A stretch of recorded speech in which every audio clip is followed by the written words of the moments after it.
Did you know, if you looked at the whole map of Elden Ring, it looks like a giant curled finger?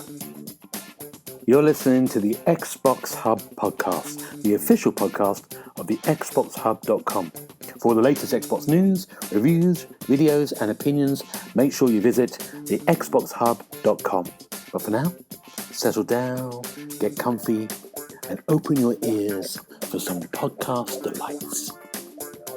Hello, welcome to the Xbox Hub Official Podcast, episode 194. My name's Gareth Bridie, I'm going to be your host, and on my virtual left is Mr. Darren Edwards.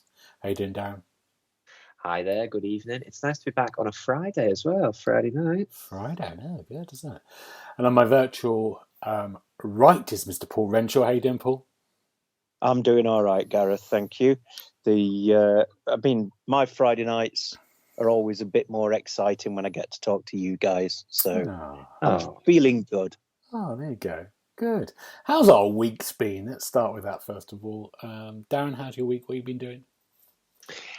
So the week's been quite busy with work, but last weekend we got a group of people together and went to play at a new mini golf course near us, which is dinosaur themed, which was very exciting. So it was an 18-hole course. There was an animatronic T-Rex, other dinosaurs as well, and some friends of ours have got a 2-year-old and a newborn, so we could get everybody involved before we came back to ours and did some heavy drinking. So that was really good fun, and the rain held off just about until we got a chance to finish. So that was good. Enjoyed it. Oh, Where's this? Round the corner from us in Nottingham. You know that big DoubleTree hotel that Richard and Neil stayed in. If you follow that road down, literally round the corner, there was some old kind of wasteland which used to be a park, and they've completely rejuvenated it and built this mini golf course in there. So it was really good. Oh. Cool. That sounds relevant to my interests. Yeah, it's only about £9 a head as well, so it's not expensive at all. Yeah. Wow, good. That's it. I like Paul's relevant to his interest. I like that. We know none of my stuff will be relevant to Paul's interests. Absolutely none of your stuff, no. Apart from your waiting table stories, I'm looking forward to them. Paul, what have you been doing? Well, working, surprisingly. That's about my life at the moment. I've been to Leeds and to Essex and to all sorts of places.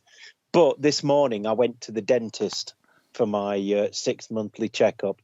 And every time I go, I sit there and the dentist says, "Would you like me to do a scaling?" And you go, "Yeah, go on then." And I swear he's like the guy from Little Shop of Horrors. He enjoys causing pain. It's like, I didn't realise when you said you were going to do a scaling that you were going to remove my entire gum line. Wow. So yeah, it's great. Afterwards, he says, "Just do a little spit," and it's just like blood. It's like, ugh. Oh my word! So yeah, honestly, I don't know whether he's slipping or he's got shaky hands or what, but yeah, it comes keen, I'll tell thee. So that was my morning. How was your couple of days freedom, as you talked about last podcast? Oh, awesome! Good. Okay. Absolutely brilliant. You know, I tried to organise you lot into playing a video game and couldn't do that. It's like herding geese. So yeah, I just had a bit of peace and quiet all on my own. Oh, there you go. Good. Hopefully you got some reviews done. All the reviews, mate. Good. You know, you're falling behind now. You need to catch up. Oh dear. Good. What have I done? I've done loads. I've been everywhere around the country this week. Today, I was at the London Wetlands Centre. Thank you for hosting me today. I was doing a big tour of that place, and that was nice in Barnes in London. Amazing kind of place where people watch birds, and it has brilliant wildlife and looks beautiful. I was there today, but I have been watching an Amazon TV show called Mr. and Mrs. Smith, and it stars, I can't remember, I think Donald Glover's definitely, and I can't remember the lady's name.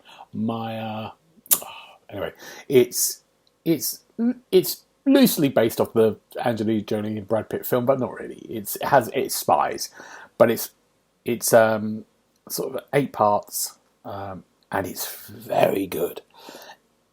It's it's almost about relationships in a sense. It's about a marriage in a sense, really, from meeting all the way to the kind of like to wrong. But in the midst of this, you've got this spies, these two people. They get together, and I'm not going to spoil much at all. I'm not going to say much, but they get together as a false marriage, and then they become a couple for real. But at the same time, they're spies doing jobs, and for a sort of secret organisation. We don't know who they are, but some of the action that happens is kind of amazing, and for a TV program, it's James Bond type quality. Some of the sequences, especially there's one in Italy that's just like what, and a couple of ones. So it's really good fun. It's serious, it's funny, it's thrilling. Yeah, I'd really recommend it. Give it a go. I think a lot of people have been put off by thinking it is like the film in 2005, what it is, but it's a lot better than that, I think, because that was a kind of mediocre film. This is much more interesting. Hopefully there'll be another series. I think it's done really well for Amazon. But yeah, give that a go. I think we all enjoy that. Yeah, I did enjoy the film, actually. I don't remember it being... It was all right. I think it was all right. Yeah, it was all right. It's fine, I think. It was all right. Was that based off an old film as well? Was that a remake, the film? Or did I imagine that? Well, I suppose it's a bit like, in a sense, True Lies, in a sense. It has a bit of that. Same kind of like husband and wife, even though it's just the husband who's a spy, and then the wife sort of like doesn't know, and then she becomes a spy, doesn't she? And they work together. That has a bit of that to it. But this isn't. It starts off in a very different way, without spoiling anything. But yeah, I really recommend it. Really recommend it. I'll have a look at that. Yeah. Games. What games have we been playing? That's what we're going to talk about first of all. Let's start with Darren. What have you got? So the first game I've been playing, and the review is live now, is a little indie platformer called Promenade. So the embargo lifted, well, it lifted early, actually. It was going to lift a couple of days ago, but it lifted a bit earlier than that. So essentially, it looks like a children's kind of storybook for very young ages in terms of its art style, but don't let first impressions put you off, because it's a cracking little platformer. It's really, really good. So essentially, there's no narrative, no dialogue. It's all just told through what happens visually, which again, a bit like Cocoon in that sense, which I think is a really good shout if you can pull it off and do it properly. And you are in a world, and it's all centered around something called the Great Elevator, which does what it says on the tin, and that's how you transport to the different biomes and subworlds. And there's a evil, what looks like an octopus or a squid. You're not really told, but he or it smashes up the cogs that make the Great Elevator work and scatters them across all these different worlds. So your mission is to go and collect them all, reassemble them, pop them back in the elevator, and you can slowly climb your way to the top. In the hub world, if you like, where the elevator is, there's also kind of secret cogs to collect and things to do. And then when you go into the different worlds, there's anywhere between kind of 10 to 20 of them. And it's a bit like Super Mario 64 in the way that, although it's a 2D platformer, you can go and get them in pretty much any order you like. And they've all got different names which act as clues and how to get them. So if you find a scrapbook for that level, you'll be able to use those names to kind of figure out where they are and how to get them.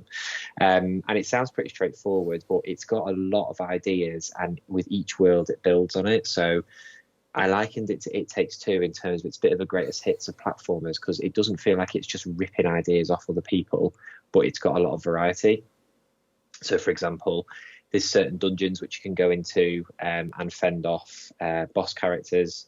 So there's one dungeon where there's certain power orbs that you use to power the elevators to get around, but you've got to use your hook shot to turn this wheel to release the ball. So it's a bit like a puzzle within a puzzle.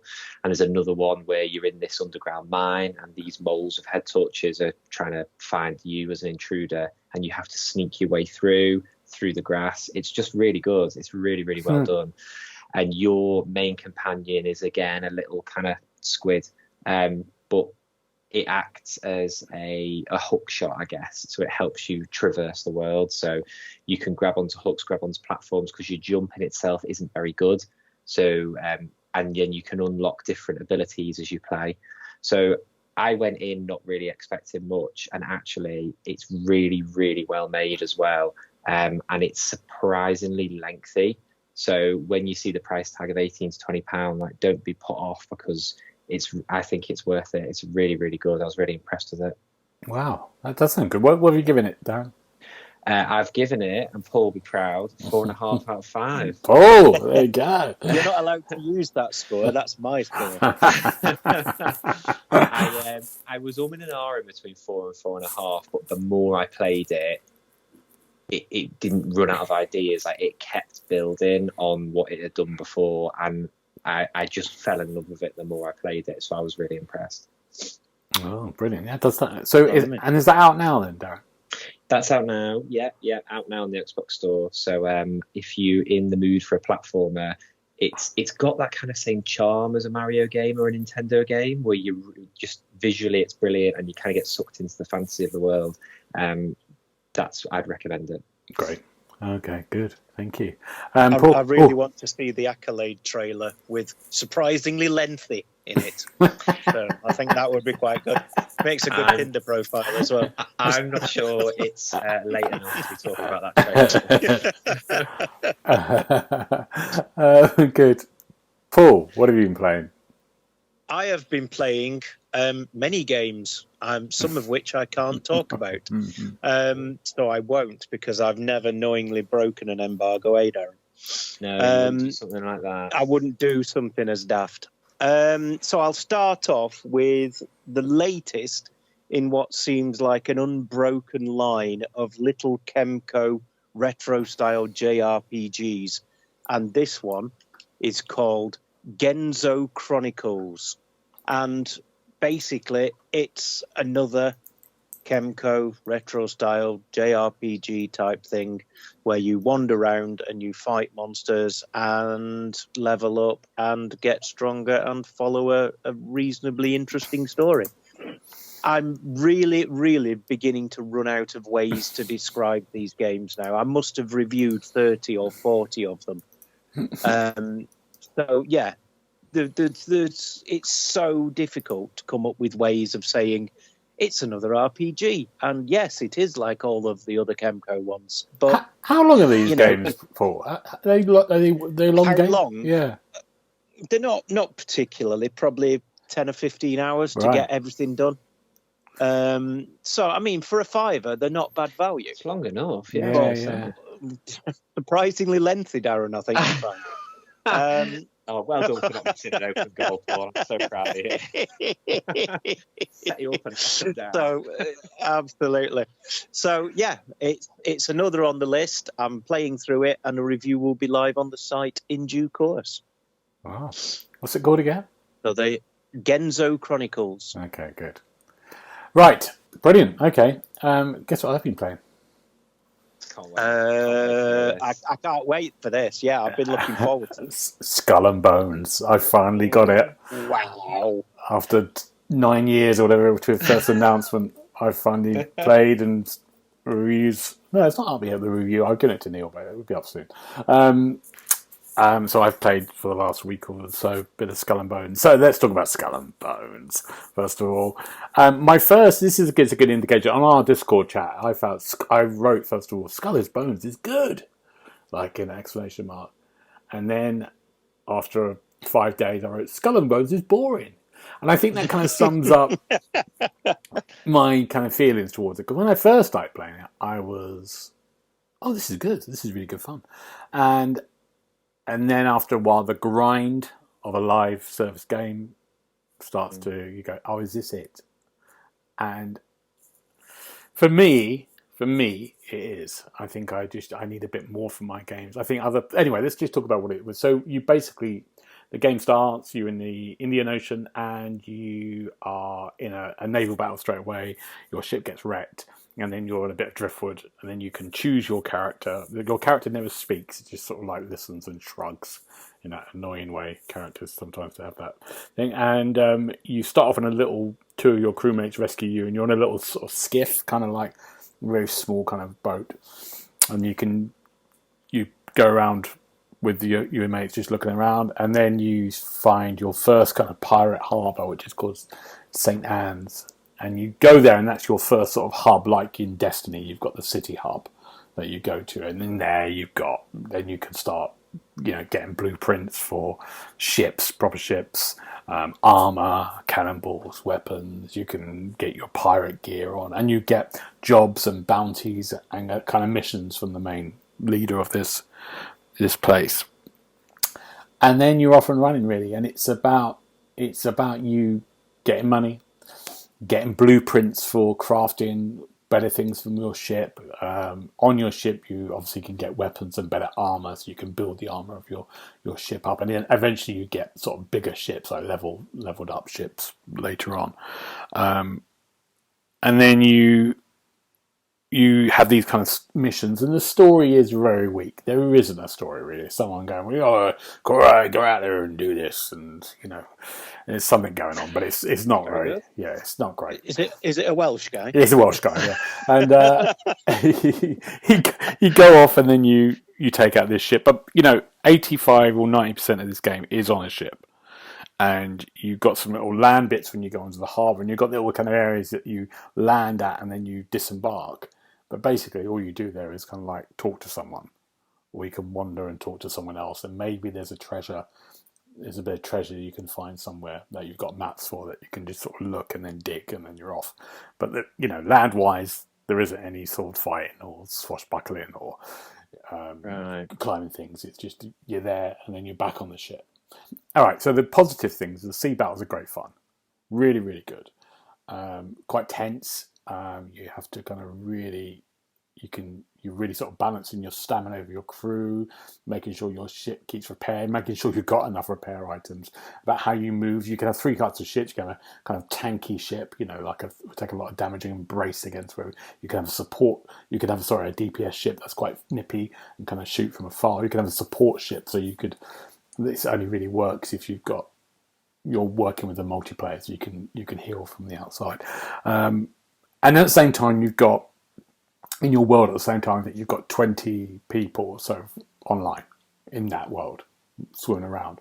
You can't attack those people unless you go into a PvP kind of area, a special area to kind of fight. But all these people can help you. They might suddenly call out for help at one point, and you can go and join them if you want to and help them out against things. Certain items as you get closer needs more people to take it out. Like the settlements you can plunder. That means all your crew members run off the ship to kind of like go and plunder this place, and you're just basically throwing cannons at this like settlement all out of town from afar, and like trying to take out the other ships that are coming to support them. And as you get on, the bigger ones of these, you need more people. You need about 3 or 4 people to help out with that stuff. But as I said, you go to another settlement out of St. Anne's a bit later on, but there's 2, I think, main ones, and then you can hunt creatures as well for hides and missions, and then you get bigger creatures. I think that's kind of similar, but yeah, and that's kind of where you are really. Your ship looks lovely, it looks, and the world looks nice. The sunsets are great, and it looks great, and it's there. But I think my main problem is Assassin's Creed Black Flag sort of did this 10 years ago. As well. Yeah, and the good thing about Assassin's Creed Black Flag, you could get off the ship and do other stuff. Yeah, and you love Assassin's Creed. And anyway. I love Assassin's Creed anyway. But I can see when it was first thought of. The idea was after Assassin's Creed Black Flag, they said, "Oh, let's do it's almost like a bit of DLC, or it was like a little expansion pack to the game." This is where the Skull and Bones idea first of all came. So it would go, let's just do something with the ships, and then it got turned into a full-blown game on its own when it got announced in 2017. But I don't know what it adds. I don't know. I think if it would have released in 2017, it might have done all right, because I think live service games were still, people sort of like those. It just doesn't feel like it, especially after Suicide Squad. And then this coming out within a month of each other. I don't know. It just doesn't. It's very repetitive after a while. And sometimes you have to go to get a blueprint of something. You have to travel all the way over to somewhere on your ship, grab the blueprint, come all the way back. There's a lot of that stuff. So it's, but as I said before, for me, it's not right. But then, there'd be loads of people going, I just want to do this forever. I want to stream myself in a pirate outfit, going around the oceans, fighting people. And I really hope you got your pirate hat on. I didn't go about that. And I think some people will love that kind of like the live service element to it, of doing it. But it wasn't for me. I like a story as well, and there wasn't one. There is one, but there isn't one really. Yeah. So there you go, Skull and Bones. So I'm going to chat to Neil. I've given it a 3.5 maybe, because I think it does a lot of things right. But I could be talked down to a 3. But I think 3.5 is pretty fair. Because it does a lot. It's not broken. It's great. And the online multiplayer stuff, that seems to all work. It's not crashing. It all works fine. And some bits of it look pretty. It does the naval stuff really well. But as for me, that's it. No more. Yeah, there you go. Skull and Bones. Finally here. But it's not. It's not terrible. I think it's not getting terrible reviews. I think some people are giving it 2s. Some, most people are 3s, maybe 3.5. Someone wrote I read a really nice thing about it. Someone said, it is a good game here. They just need to start again. The bones are there. They just need to kind of like build it again, maybe. Is the skull there as well? Yes. Yeah, I think it's good. Also, it's live service. It's this, isn't it? We feel like we're in it. You've got a format that people have obviously turned against as well now. That's an issue. And like we talked about last week, you can't help that, because if you start making a game 5 years ago, when live service was all the thing, and then you didn't realise people were going to hate it in 2024, it's a problem, isn't it? You're not going to predict that. Didn't it have a beta that people didn't like, so they have kind of gone back to the drawing board once already? Or was that Suicide Squad? Am I getting confused? I think that's Suicide Squad. I don't think Suicide Squad really did it. I think the fundamentals of like you just on a kind of repeat loop, a grind. I think it's the same with there's a bit with Destiny with that, isn't there? I really had a good time. I mean, me and James played Destiny together. We had a great time with Destiny. But once we did the main thing, that was it for us. I'm not going to repeat those bloody levels again. But then some people will go back and do the levels again and again and again. It's like it's the same with it. Well, it's when you've got a regular crew, things like that are good fun. We had a regular group of 6 players, and we used to go and do every single raid, every single week, 3 times, one with each character. So, yeah, I mean, if you can get a crew together, if you'll pardon the fun with this game, then it's probably a lot of fun. No, I think you're right. I think that's good. That's a really good point, Paul. I think that's exactly it. And that's what I mean. Some people are going to have a great time with this. It's because you've got no friends. I've got no friends. I think hand in hand with that as well, it's making sure with games like this that there's a constant slew of updates and limited time events and things. Well, I think they're doing that. They are doing that. I mean, it's just how long that will happen for. If they are. Yeah. Exactly, because how long will the player base be there? It's always an interesting. It's interesting. We were going to talk about this the other day with we talk about this in the news, but we're talking about it now. It's like it's the Justice League game. I think the Warner Brothers people came out today and said, we are. It fell short of our expectations financially, and I think somewhere on like I think on Valve's platform. I think in the article that said there's only 480 people playing,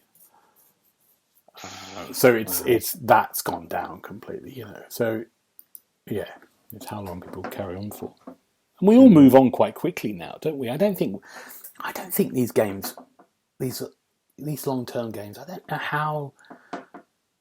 I think we've changed. We just want to, especially with Game Pass and and the PlayStation equivalent of that. You just got so many games to play.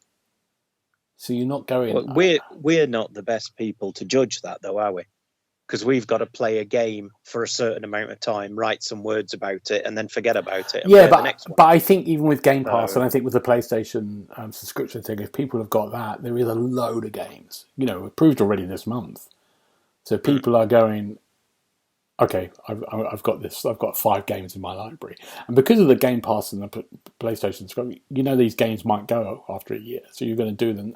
So you've got that. It's not like the olden days when we used to buy a game, complete it, and then trade it in and then get another game. You can't trade them in anymore, can you? No, gone. Gamers stopped that now. It's outrageous. Let's go CX instead. Yeah, that's the only place, the only game in town now, isn't it? God. Good. All right, that's it. Gareth. Can you imagine Gareth in CEX? I'm not going to see it. He wouldn't know what to do, would he? I don't know where there is one. That's where the poor people go. I'm not going there. Let's move on. It's good. Let's go to Darren, your second game. My second game. So in a similar vein to what Paul was saying, I've been playing Teppo and the Secret Ancient City, and I'm running out of ways to say a retro-style platformer. I seem to have played loads of these in the last year or two, and I am, struggling for adjectives. So essentially, it's a pretty by-the-numbers platformer I've played so far. I've only played through the first couple of levels, but I think there's only 5 or so, but they're quite big in terms of 20-25 minutes long.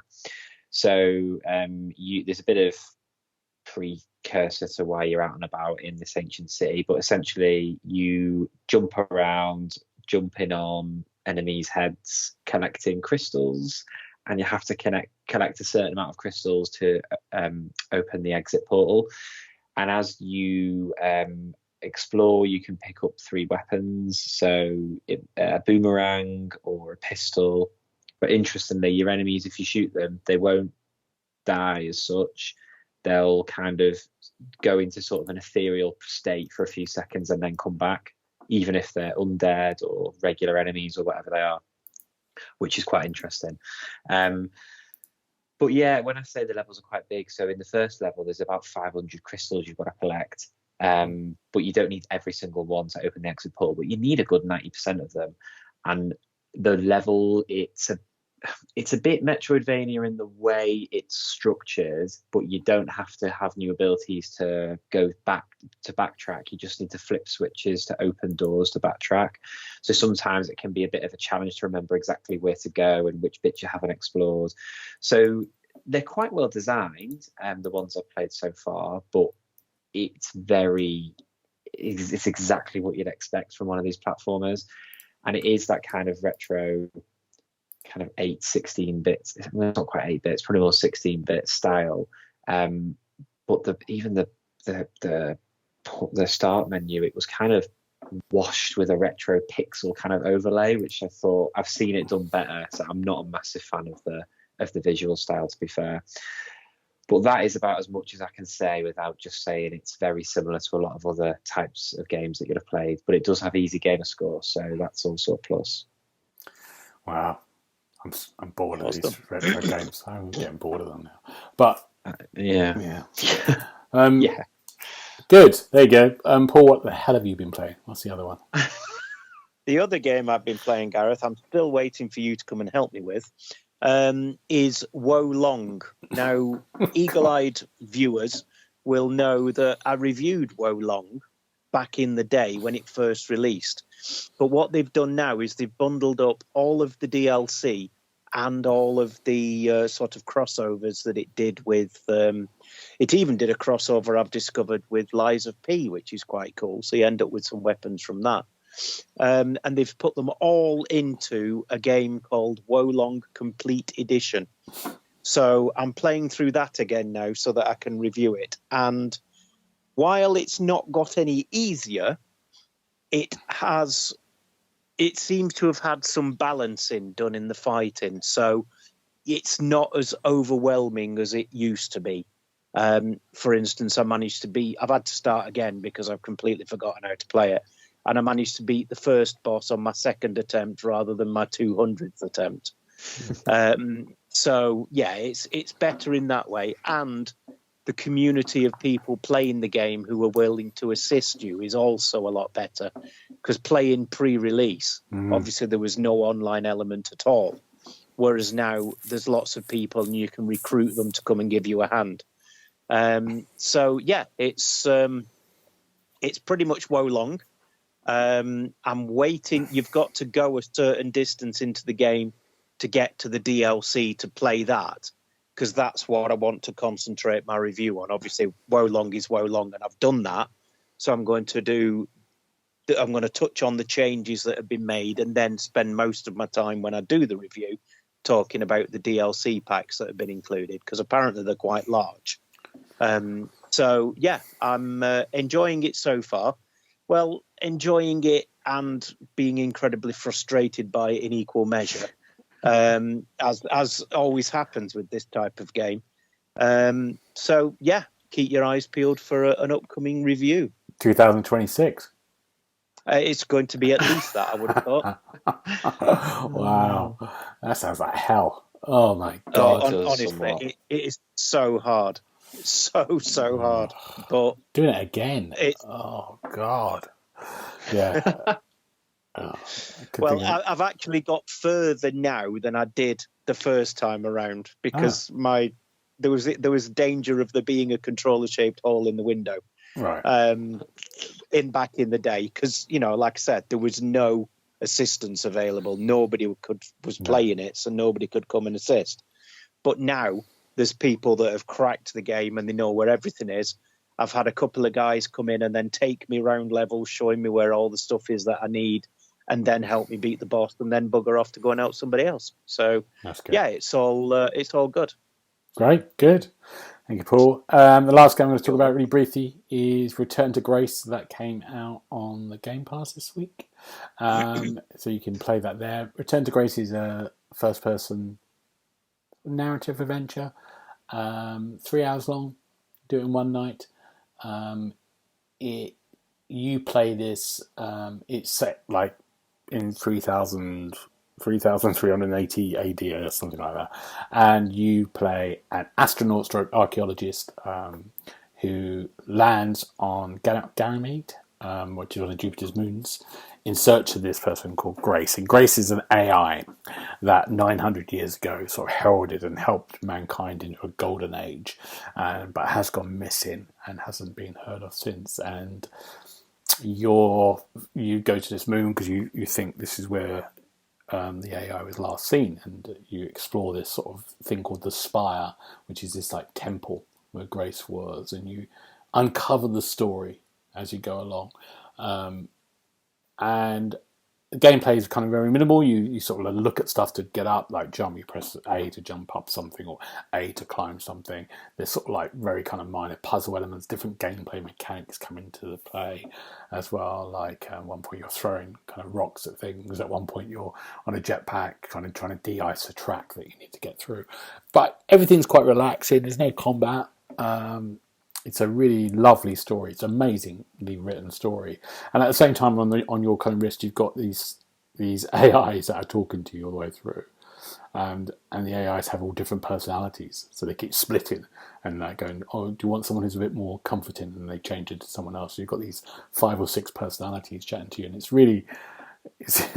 brilliantly voiced, brilliantly written. If it didn't have those 2 or 3 things, it would fall on its face, but the story and the writing and the voiceover work is excellent, and it's just a really nice sort of journey you can play in one night, and it's free on Game Pass. Give it a go. There you go, Return to Grace. Sounds interesting. None of you are going to play free. it. Yeah, it's on Game Pass. No, we're not going to play it. Yeah. I thought you meant free to play. No. I was like, that doesn't sound like a free to play. No, I think it's about 15 quid on. But yeah, got you. Get on Game Pass. Darren will play it, I think, maybe. That sounds good. It's like an interactive story, I guess. Yeah. I mean, there are gameplay elements to it, but it's not going to test you. You know. And this is why Gareth likes it so much. That's why I like it. Yeah, exactly.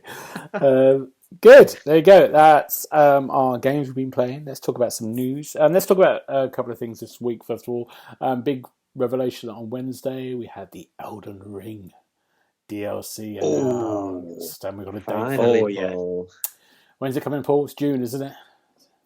Yes, it's June. I've already asked Neil to put a request in for code so that I can review this. It's going to be amazing. The trailer looked fantastic. Me and my son just sat there watching it open mouthed, and he was like, "Oh, look at that! And you could do the move from the Covenant Knights and this, that, and the other." I was like, "Wow, it's going to be so cool!" So tell us about what you know about this, Paul. What I know about it is that there's going to be some DLC. What's it called? What's it called, Paul? It's called Shadow of the Erd Tree. Brilliant. Yes. And it's apparently going to be about Mikola, who is one of the characters from the first game, and you've got to go, and I'm going to go out on a limb here and say that you're going to need to go and fight some guys. The new bosses that you saw, they looked quite impressive. The new big bad, I'm assuming that's who the guy was that was in the trailer. He looks like he's going to be a handful to fight at the end. And it just looks amazing. And anything that gives you more Elden Ring is got to be a good thing. And I think the world, they've said it's about the size of Limgrave. That's quite a big chunk, isn't it?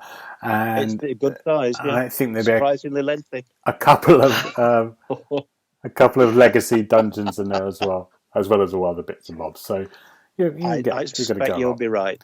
I've got to write down my thoughts about the trailer and do a little sort of article about it. But all I've got written down at the minute is, yeah, it's coming out. So I need to come up with some more words.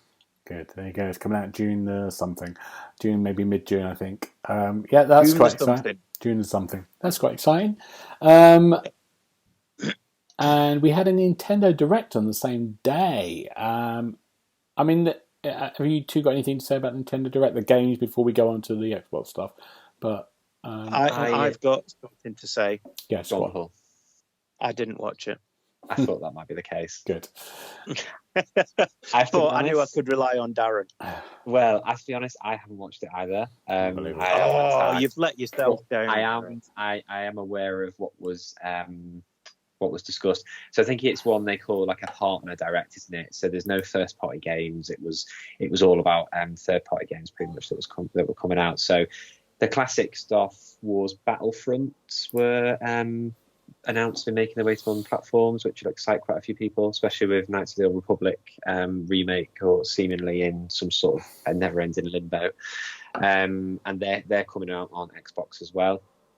But what caught my eye was Mother 3. So I don't know if you're aware of Mother 3 and the history behind it. No. It's a little chap called Ness who has been in Super Smash Brothers and all sorts of Nintendo games. And one of the titles made it across as Earthbound, but this game has never made it across to the UK. I think he went to the US as Earthbound, or one of them did. So that was in the Japanese direct, but it isn't in the English one. So people are a little bit upset that that's not made it across yet. Otherwise, they've announced some more rareware games for their online library, a bit like their version of Game Pass if you've got a subscription. So things like Killer Instinct and Battletoads in Battle Maniacs have been added as well. So nothing massive. A couple of remakes, re-releases. Epic Mickey, don't know if ever you played that when it was on the Wii years ago. That was quite popular. Rebrushed is coming, and a game I loved. It was a cult classic, typical Nintendo. A game called Endless Ocean, which was on the Wii, and it was just like, it wasn't even a game really. It was a really relaxing game, and you basically just swim around in a massive underwater world, just kind of observing what's happening, having a look at the wildlife and stuff, and that was literally it. And it was really popular at the time, so there'll be a demand for that definitely. So I thought it was all right. What happens when Nintendo run out of games they re-release? They must get to a point. There's a long list. Yeah, they'll re-release the re-releases. Yeah. That's already happened really with Super Mario 64 and games like that. Yeah. Let's not talk about. It works for Last of Us, doesn't it? Yeah, it does work for Last of Us. Yeah. And Sonic. Christ. Yeah. So the big ones for us, which we all knew about, we talk about is the two games are coming from Xbox Game Pass to Nintendo, which is Grounded, which would, I think, probably suit the Switch really well, and Pentiment. Pentiment, how do you say it? Pentiment? Pentiment.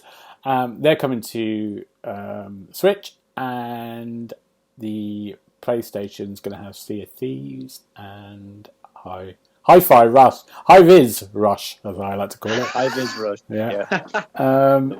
So we knew you can't miss. We knew there was this. We talked about this last week. What did we think about the Xbox? Because we didn't cover it last week because it's going to happen after we finished the Phil Spencer podcast thing he did. Oh yes, yeah. I did a bit of an opinion piece afterwards and put my thoughts out there, and we didn't learn much, did we? I don't think. Let's be honest. I mean, the games that have been announced since going multi-platform, the rumours were bang on in terms of the 4 games, but on the podcast they didn't confirm them, but they did rule out Starfield and something else I can't remember, to say no, they won't be. But then he didn't rule it out forever, which was interesting. So no, we didn't really learn much. I mean, it wasn't a massive U-turn on any sort of strategy. They committed to hardware. Sarah Bond made some kind of exciting claims about the leap to the next generation is going to be the biggest yet. There's all sorts of rumours that it's going to be some sort of mid-generation Xbox, but we don't know. Yeah. But then we've heard that there's probably going to be a PS5 Pro towards the back end of this year, because we talked about it last week. PS5's in the second half of its life cycle.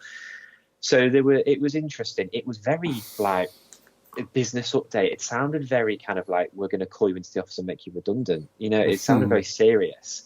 So I don't think that helped in terms of the setup, because people were losing their heads thinking, oh, this is it. This is where it's all going to crumble. And, and it was just a massive storm in a teacup in the end, I think. Yeah.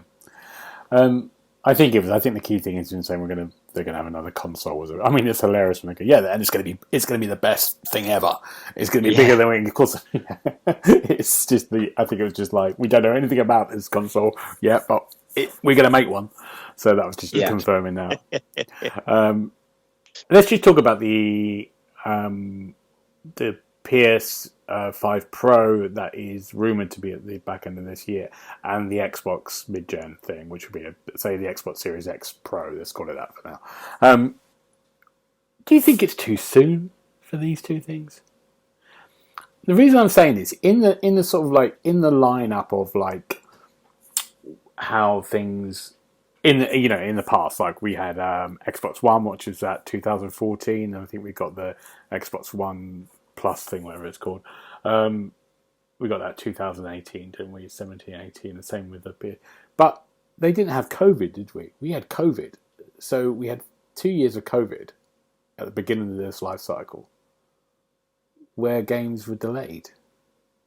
Do you feel like the Series X has reached its potential on what you've played so far? Do you think it's too soon? It's struggling with anything? I think it's too soon, and I also think, given the cost of living and stuff, I can't see where the appetite's going to come from on a mass basis to buy a whole new console just for, I don't know, more power under the hood, or it's very minimal upgrades mid-gen, isn't it? Or they'll take a disk drive out and knock $100 off, or something like that. Yeah. I mean, I just don't. For me, I don't see it. And I didn't see the point in Sony's handheld thing either. I don't know how well that's done. It might be flying off the shelves, but I didn't see the point in that. I just think we're too quick to look forwards to the next thing. And if we're all being honest, like you said, Gareth, there's a library of games to play out there. I've got a never-ending backlog of games I'll never clear. I would happily not have anything for 10 years to try and get through the game in terms of hardware, and to try and get through the games I'm playing, to be quite honest. But that's just me. But also, Paul, isn't it? There's no games. I think before you used to get. I remember getting having Red Dead 2, for example, on the Xbox One, and then when I got the mid-grade upgrade thing, the different, and I think I was playing Red Dead 2 on the other one, and there was a noticeable difference because I think it was struggling a bit with Red Dead 2.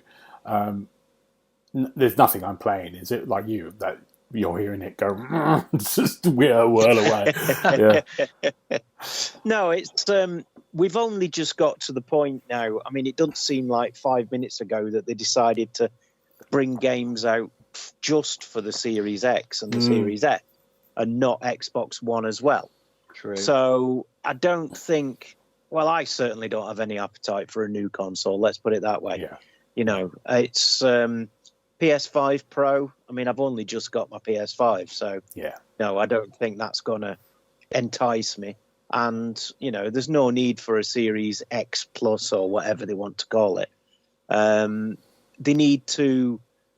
The games now are just starting, I feel, to make the most of the hardware.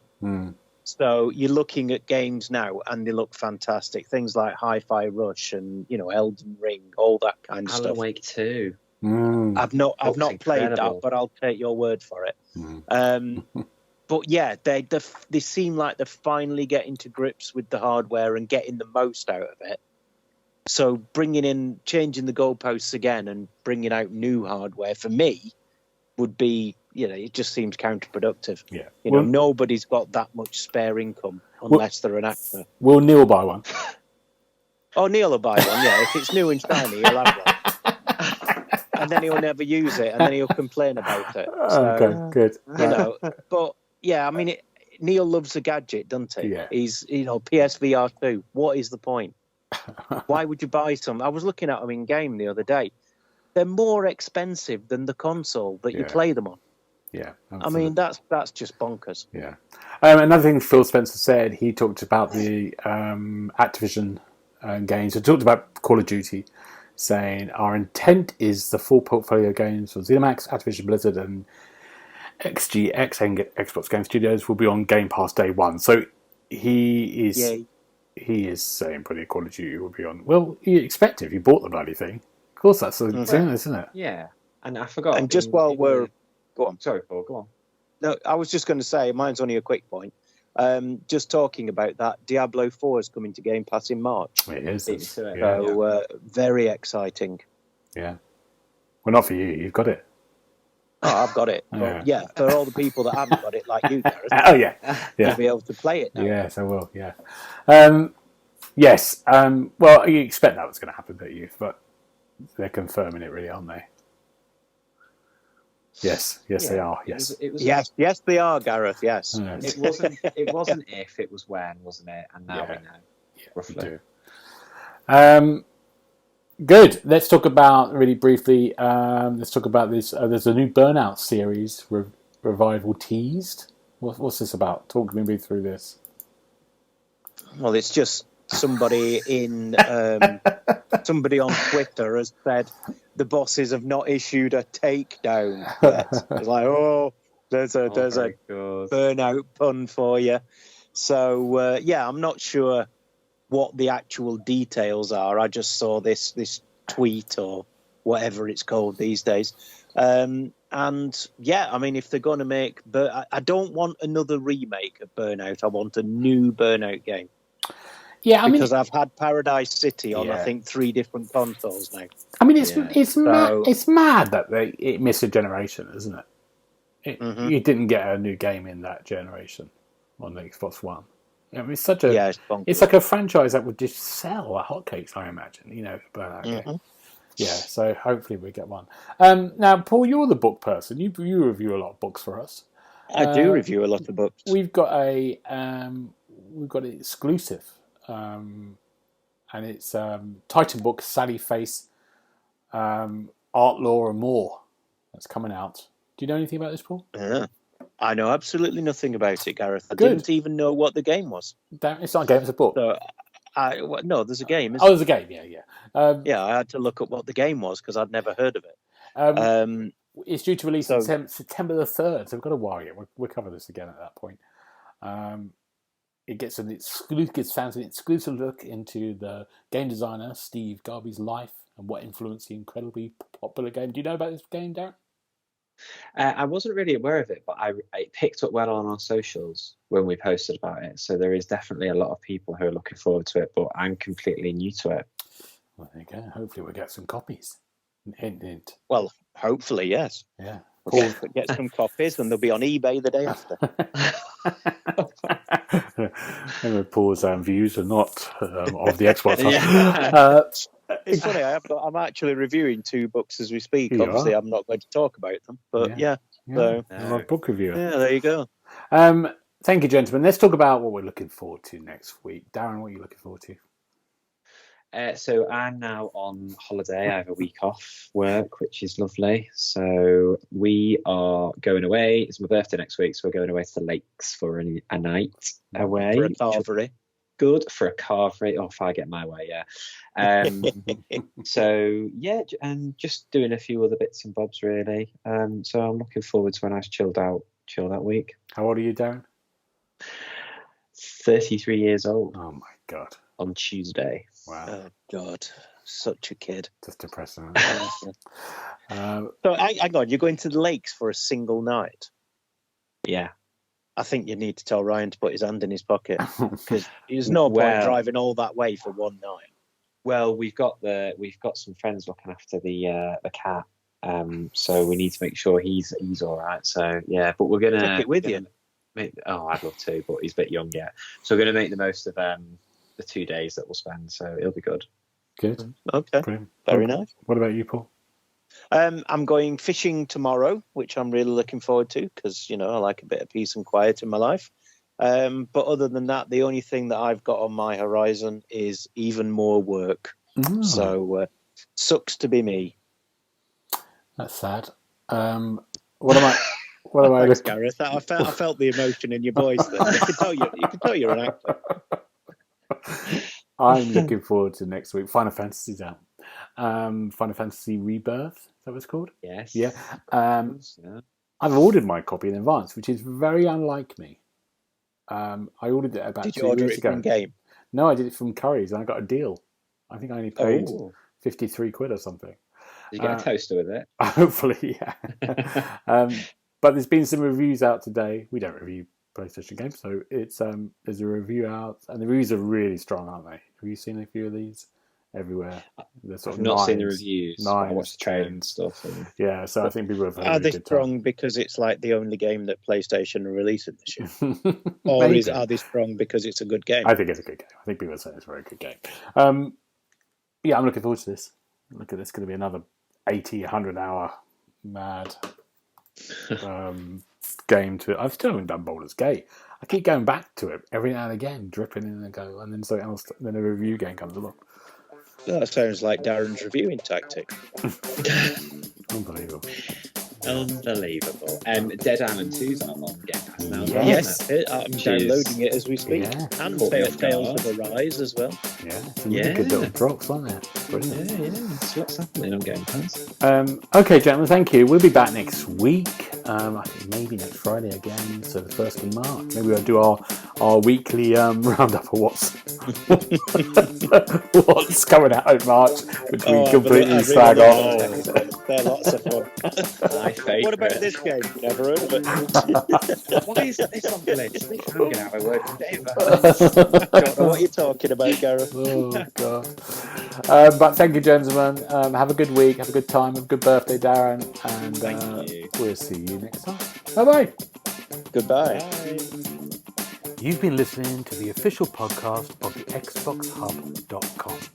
You had found all the notes of this show at www.thexboxhub.com/podcast. You can also check out our social feeds on Instagram and Twitter at The Xbox Hub, and search for The Xbox Hub on Facebook.